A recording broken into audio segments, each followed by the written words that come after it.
Good morning, everyone.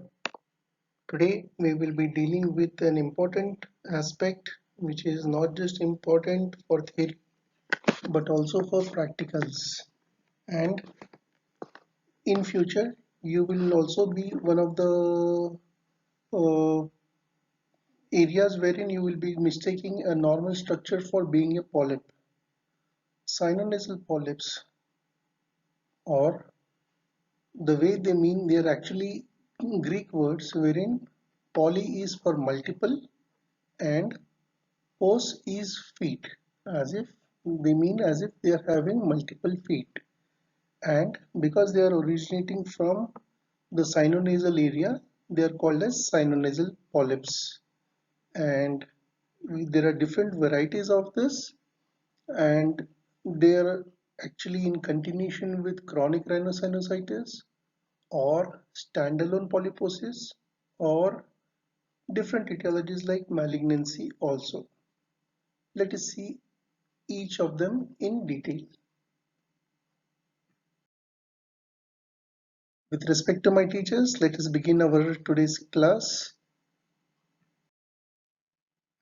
By definition, polyps are a soft, sac-like growths from the mucosal lining of the nose or the sinuses. See, the whole thing is very clear. These are sac-like or grape-like structures which are prolapsed from the mucosal lining of the nose and or the sinuses. That is, these polyps can arise anywhere within the nose, that is the nasal cavity, or anywhere from the paranasal sinuses. They arise most commonly from ethmoids.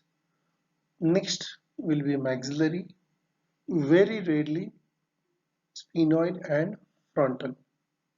So let us see what exactly do we have. One, there are, depending on the etiology, we have either an ethmoidal polyp or antrochoanal polyp or neoplastic polyps. Ethmoidal polyp, polypi. The words are very clear. Polypi, that is, they are plural, more than one. Whereas antrochoanal polyp are essentially almost always single. That is, they arise only on one side. Ethmoidal polyps are usually, as a rule of thumb, they are bilateral. Neoplastic, usually unilateral, but bilateral disease may be noted. Why, which all diseases? That is a part of another lecture. So, last week, 2 weeks back, we have learnt about chronic rhinosinusitis.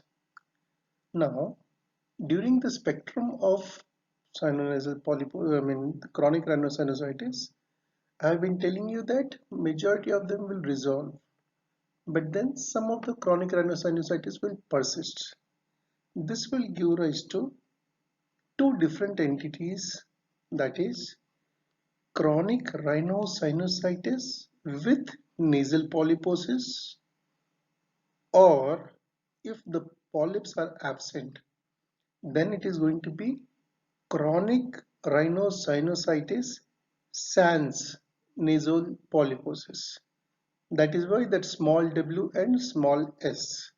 These are very important because if infection is the cause, then you stand a chance that the polyps will not recur.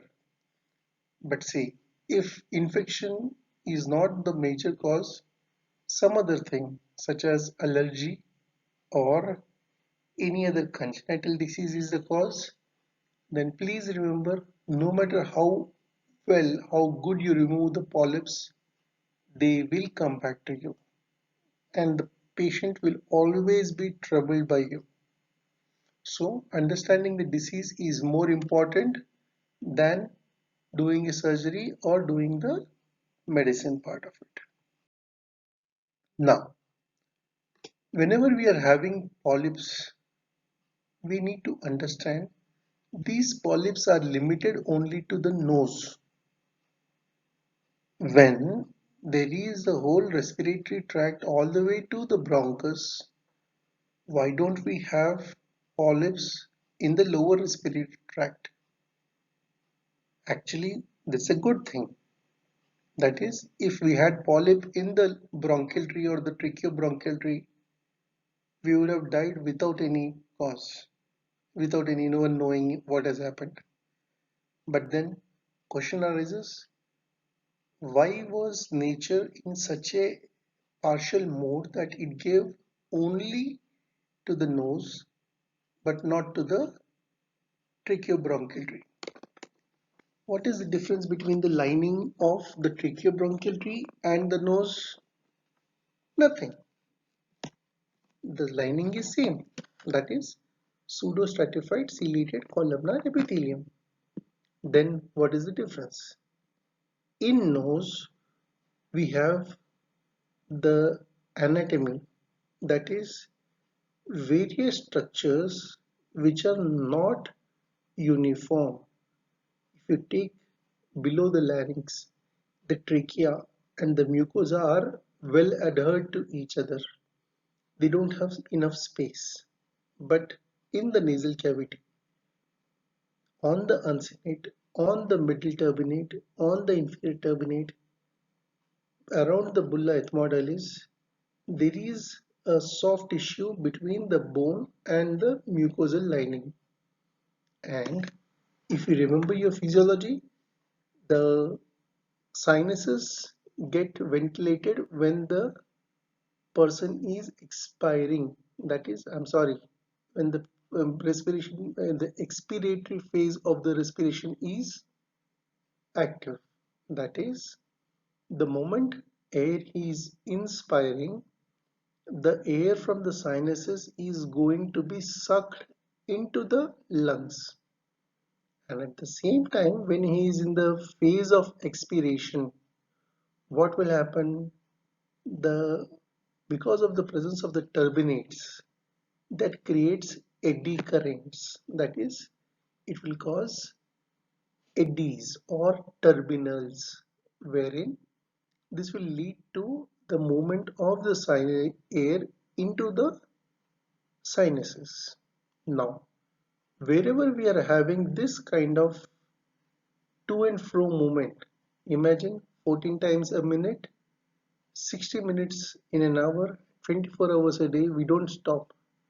Upon that, we sneeze, we have pollution, multiple effects. So, what does it do? It creates a mucosa which is sort of hanging. So, now this has got a propensity for forming the polyps. This is what is one of the basic theories, that Bernoulli phenomenon.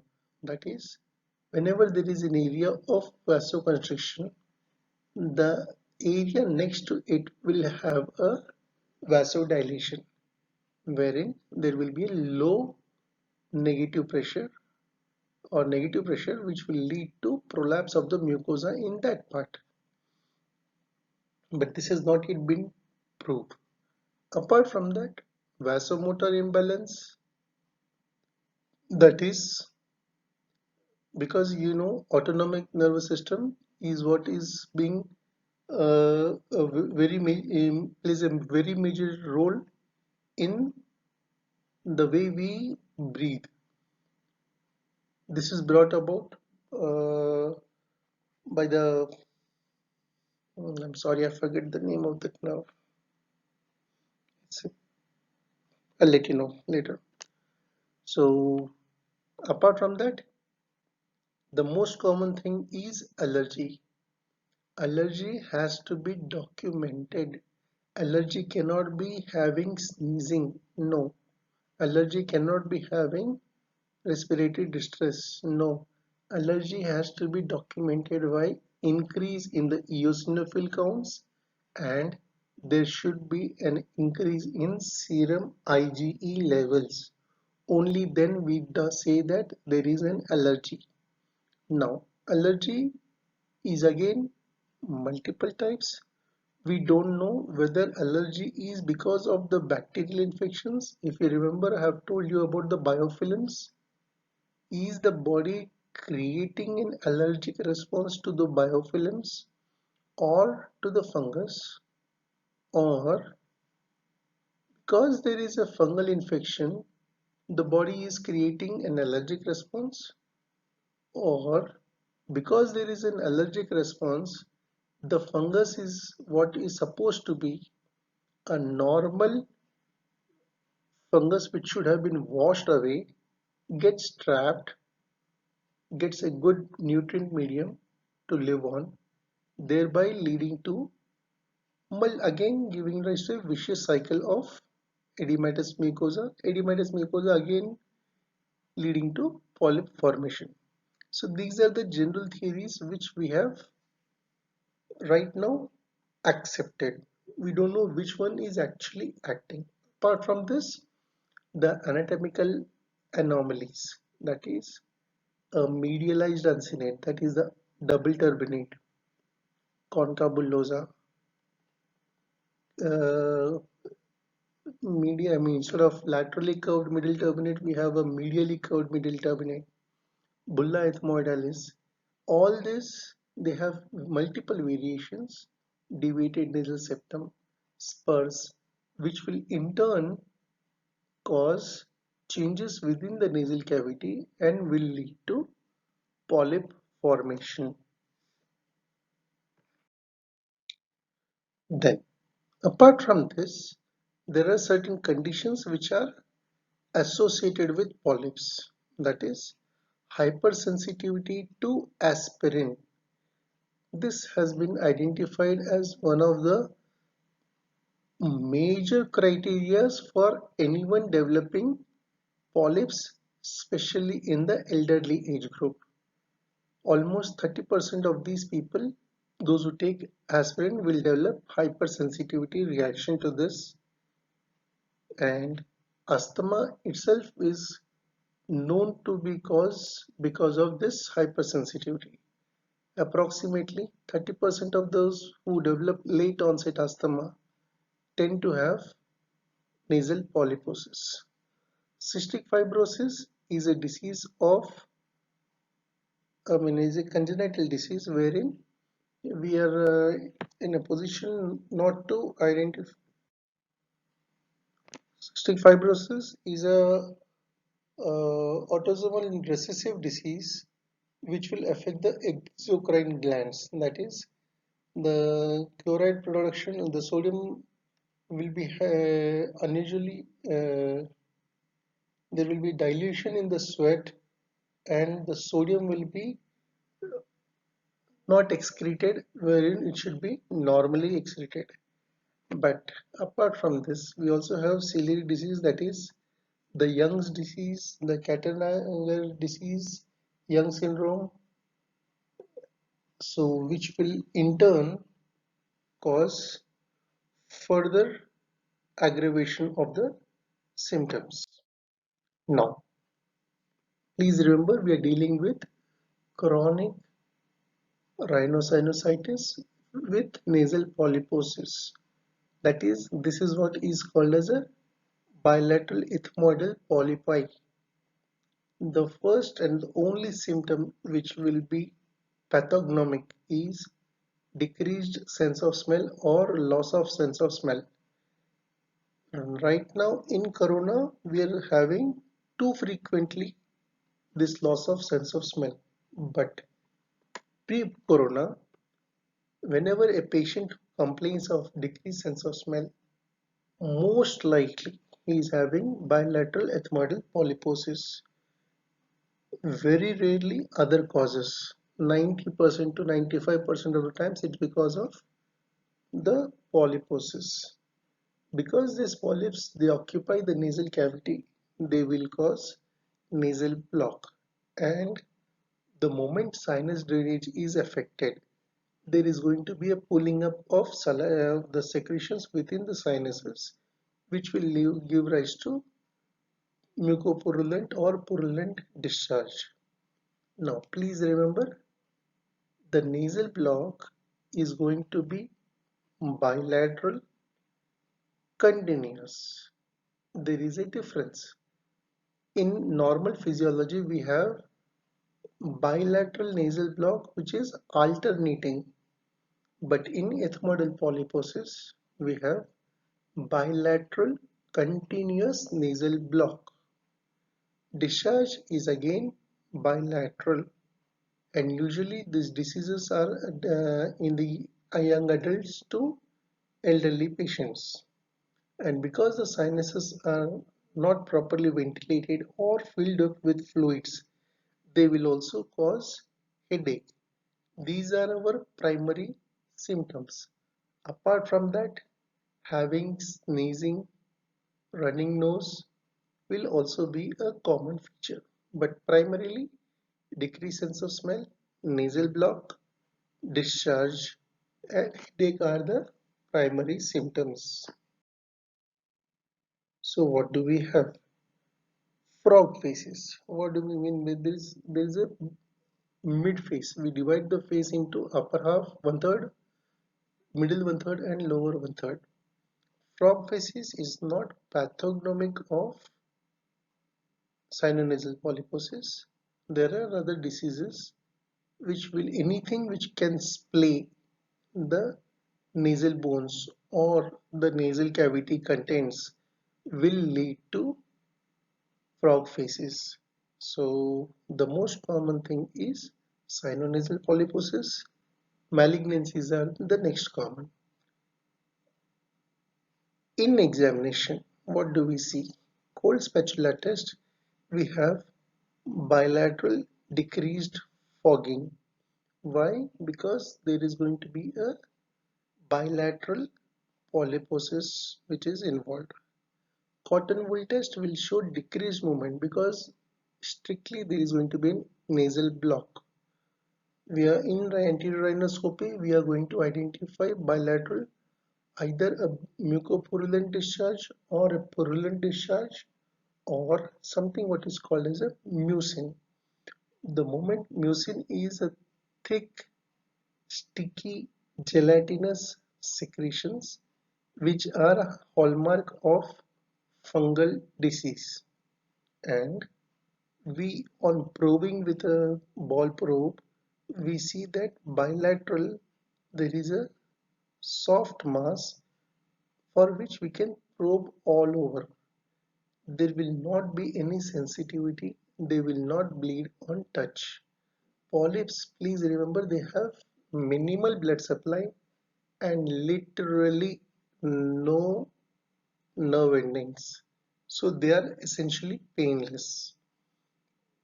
And there's going to be, if we do posterior rhinoscopy, the nasopharynx is clear, that is we will not see any mass in the nasopharynx because these polyps limit themselves and they go more anteriorly than posteriorly. So that is why these are the most important findings. What do we do? How do we investigate? One is going to be routine blood for identifying whether there is any infection.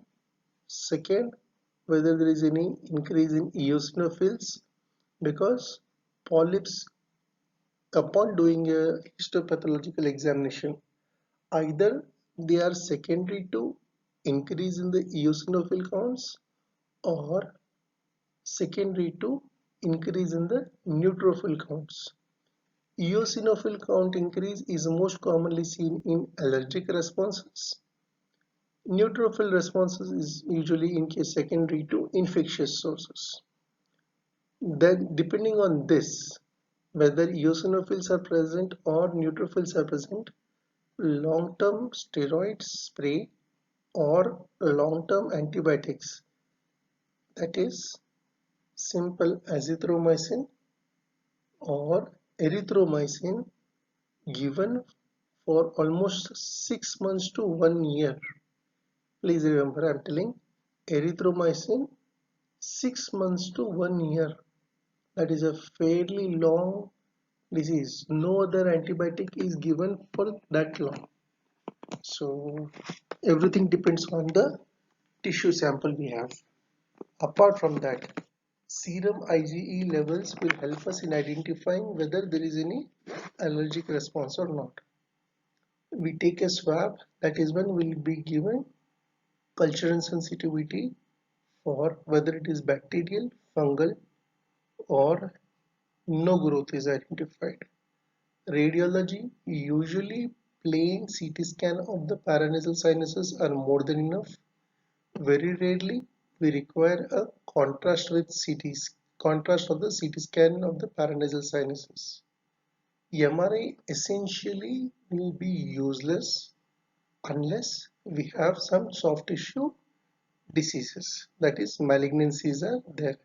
CT scan will help in identifying whether any bony structure is damaged or not. But otherwise, soft tissue there will be a whitewash of the whole paranasal sinuses. Once we do investigations, what are our options for treatment? 1. Medical treatment, that is antibiotics to take care of the infection, steroids, either systemic or topical. Systemic steroids include prednisolone, methylprednisolone, while topical intranasal corticosteroids include fluticasone, beclomethasone, or mometasone.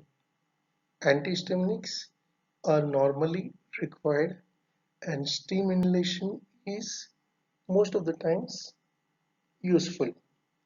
Please remember, with the use of steroids, almost 50% of the polyps regress.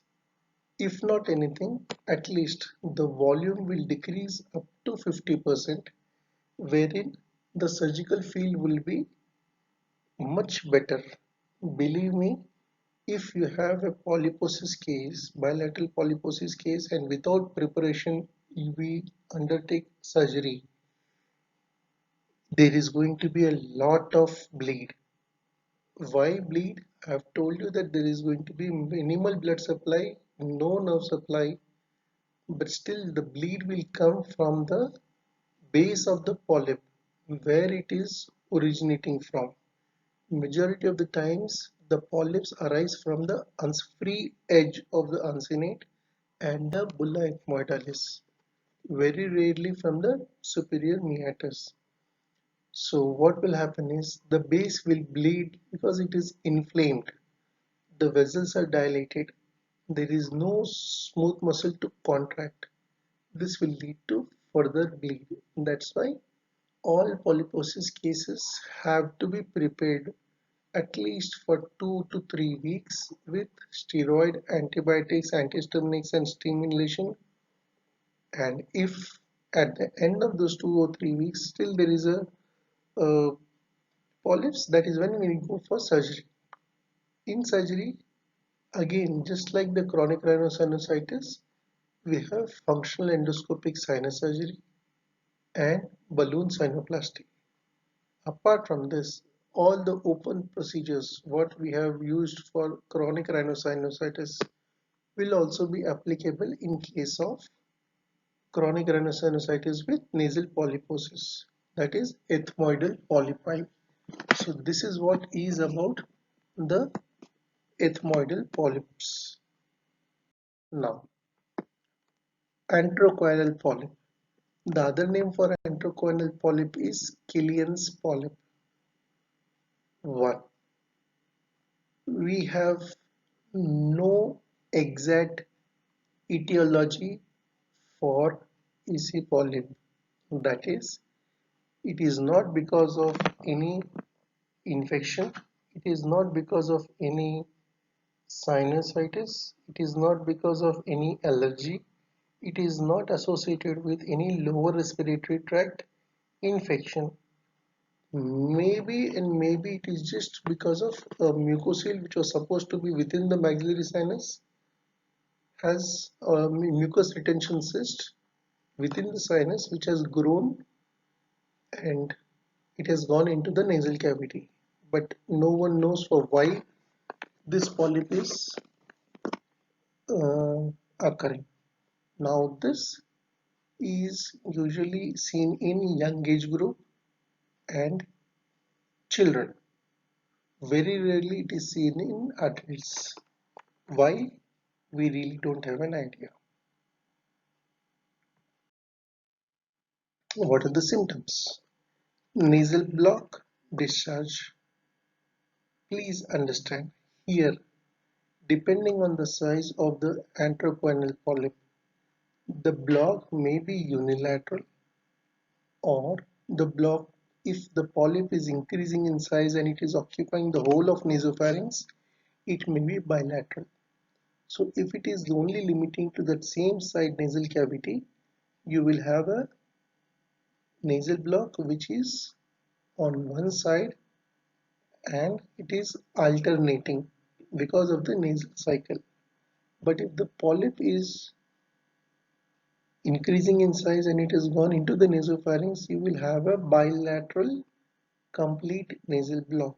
And because the polyp is arising from the maxillary sinus, the frontal and the ethmoids are blocked. That's why there is going to be nasal discharge, which is again going to be mucopurulent to purulent. And the characteristic feature is there is no loss of smell. Ethmoidal polyps always with loss of smell. Here we don't have any loss of smell. So what do we have?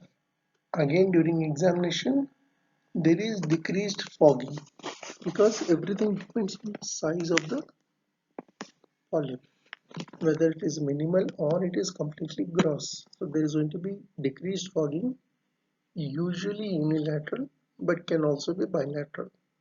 There is a decreased wool movement on the cotton wool test, again unilateral most of the times, bilateral unlikely. Mucopurulent discharge usually unilateral and there is a mass wherein we can probe all around. Whenever we do a posterior endoscopy, we will be able to see soft tissue, white, pale white mass in the nasopharynx. At times, the mass can be seen directly into the oropharynx, which is coming from the superior part. Again, investigations would be the same. There is, we are going to have the routine blood investigations, microbiology for if at all we are suspecting any infection, and radiology to identify the extent of the disease. CT scan is normally more than enough. Contrast is very rarely required. Treatment. Medical, there is no medical treatment. Why? Because there is no source of infection, there is no source of allergy. So even corticosteroids will not be in a position to work. Corticosteroids will work wonderfully in ethmoidal polyp, but in AC polyp there is nothing. So the only treatment for antropoanal polyp is surgery. What is the type of surgery? We do functional endoscopic sinus surgery. The polyp usually comes from an accessory ostium. So in this process, the most important word what we need to do is say in front of the external is the polyp has to be removed, followed by we have to join the accessory ostium and the natural ostium. Otherwise, the surgery is not complete. This is a very important point. Please understand. The accessory ostium and the natural ostium have to be joined together. They are two different ostium. And in antropoanal polyp, recurrence is very common, up to 30%. Whereas in ethmoidal polyps, recurrence is as much as 50 to 60% depending on the etiology. At times, people have underwent nasal polyp surgery or FES surgery for almost 11 to 14 times. Please imagine, it's a very huge thing, loss of landmarks and all that. So we just stick to our point. Ethmoidal polyp, depending on the this thing, medical treatment and surgery. A antrocorneal polyp, no medical treatment, only surgery. In case of recurrence, we have to wait, especially if the children they have not yet completed the dentition. That is, at least 13 to 15 years of age. You never do Cadwell-Luck because the teeth are still forming. It's only after the 13 years of age the anterior teeth are all in the oral cavity, so you can safely do a Cadwell-Luck surgery. Otherwise, this is a growing age. You're going to have stunted growth in the mid-face region and usually on one side because AC polyp is usually on one side. That is going to give a gross disfigurement. That's why we wait for the dentition to be completed. So, in case of first time surgery, FES surgery is required, that is functional endoscopic sinus surgery. Why? Because it is cosmetic and we are doing it through the natural orifice. But if there is a recurrence, it is mandatory, or if there is a previous surgery or failed surgery, the mandatory requirement is there should be a Cadwell-Luck surgery. The surgeries are going to be a completely different thing. We are not going to be talking in this. And the neoplastic are completely different diseases. That's why I'm not going to be bothered. So the polyposis will be two different types. Please understand this. Ethmoidal polyp and antrochoanal polyp. This ends our class for today.